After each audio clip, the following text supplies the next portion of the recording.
Hi guys, welcome back to another video. I just got out of work, so I'm trying to film this intro really quickly because the contents of this video are already filmed and I'm trying to get this video up for you guys by Sunday because I missed last week. This video is basically just showing you guys how I got this marble finish on my countertops, because if you guys saw my empty house tour, you guys saw that my whole kitchen used to be gray. So I've been making some upgrades, as you guys can tell.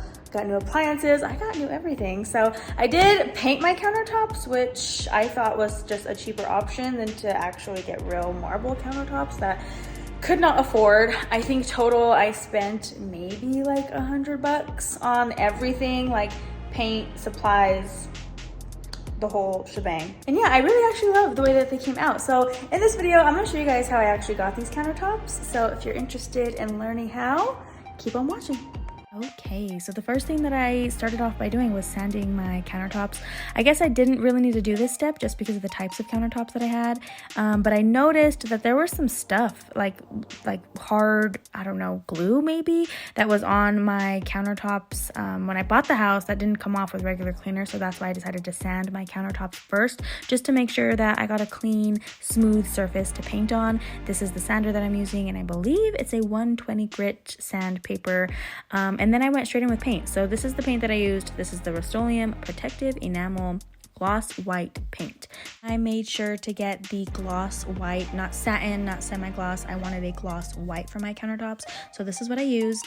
And then I've just started off by, you know, painting the edges of everything. So my sink, by my walls and all that good stuff. I guess looking back on it, I should have primed my countertops first. So if you're gonna do this, make sure to prime your countertops. Don't be lazy like me. Get some quality primer and prime your countertops first and then go back in with the paint. I did a lot of research when I was looking for paint just to see which one was like the best type for your countertop, and this one was really high rated because, you know, you use your countertops a lot, so you want a really good quality, high durability paint on your surface, obviously. So here I started off by trying to use the previous roller that I had used for the countertops behind me. Obviously, you can see that it was not working. The roller was already, you know, completely dried out because it had been a couple of days since I had used it. So I had to go back in with a brand new roller. This is a foam roller, which was different from the roller that I was using prior anyway. And I really liked this roller because it just went on so smoothly and so evenly. I didn't bother putting my paint inside one of those little, you know, trays that everybody uses because I just didn't feel like it, but that's just me. So went ahead to the first coat, and this is me looking very proud and successful.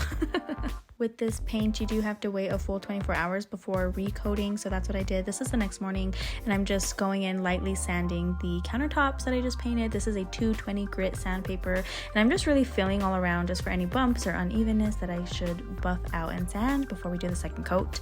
And then after I sanded, some people vacuum, which is, you know, an option that I did even when I was doing my cabinets, but I thought it was better to do it with a microfiber cloth like this one, because then you can actually fill where there's any bumps or snags or anything that you kind of have to buff out last minute before that second coat. So here's me again going in with the same paint, doing the same exact thing, going around the edges first and then repainting with the same roller.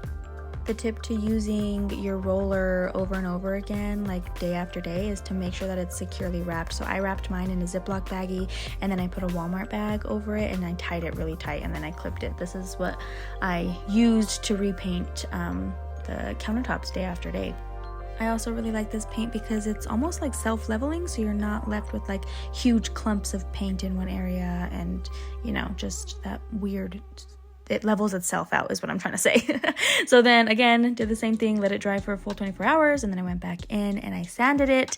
So now moving on to the marble. This is the paint that I used. I really just used acrylic paint. So this white I bought for like $3 at Walmart, and then I had some black acrylic paint that I use for, like, you know, my actual painting and art activities, and I just put a little dollop of black in there and I mixed it together to create the color of gray that I wanted. I tried my best to get it to match the other countertops that I did, which I think I actually did a pretty good job on it.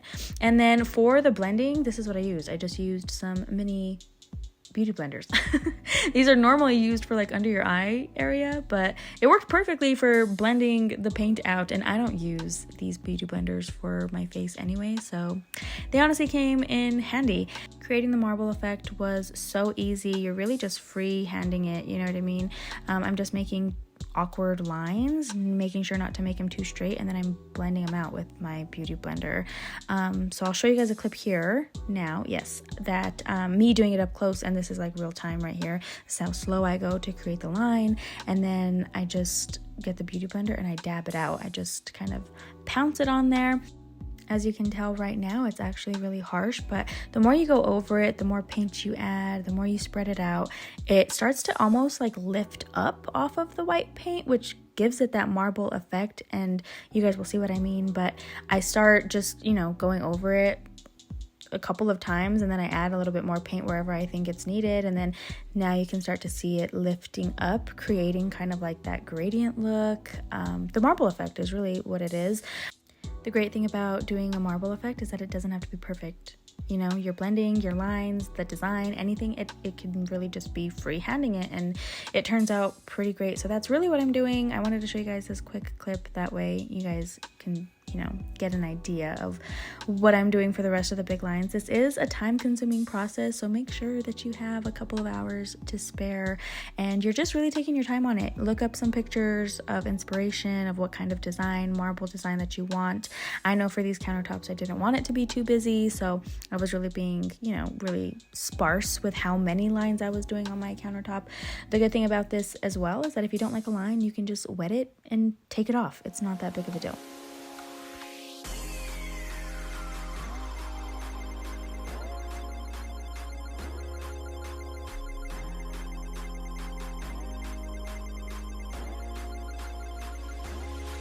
So once all of your lines are finished and it looks the way you want it, you're going to want to seal it. So this is the sealer that I use. This is Polycrylic. Again, clear gloss, not satin, not semi-gloss, nothing like that. Again, you want to make sure that you're getting something that is, you know, durable, because your countertops are used a lot. I went ahead and did 5 coats of this. I'm not going to show you guys all the 5 coats because it's really boring. But I just applied that using a paintbrush, and I think I got this paintbrush pack at like Ross or something. This polycrylic is also almost like self-leveling, so you don't have to worry about brush strokes or nothing. Do not apply this with a roller. I definitely learned that the hard way, so yeah, don't do that. But after you're done applying your 5 coats of sealer, this is the pattern that you're left with. This is the pattern that I ended up with, and I absolutely love it. I think it looks so beautiful, and it brightens up my kitchen, makes it look a little bit more fancy-nancy, if you will. So that is it, guys. That is how I got this marble finish on my countertops, which I absolutely freaking love. It's already been like 2 months since I actually did my countertops, so they're holding up great. I love them. I got a shit ton of compliments on them for my housewarming party. So if you're looking for a cheaper alternative, I would definitely say give this a try. I didn't want to do the epoxy just because it just seems too messy, you know, and too much of like a commitment, and I wasn't trying to fuck with all that. So this is what I ended up doing, and I love it. If you're not subscribed to my channel, be sure to click that subscribe button before you leave, and give me a big thumbs up if you like this video. Other than that, I don't think I have anything else to say. So thank you guys so much for watching, and I'll see you in the next one. Bye.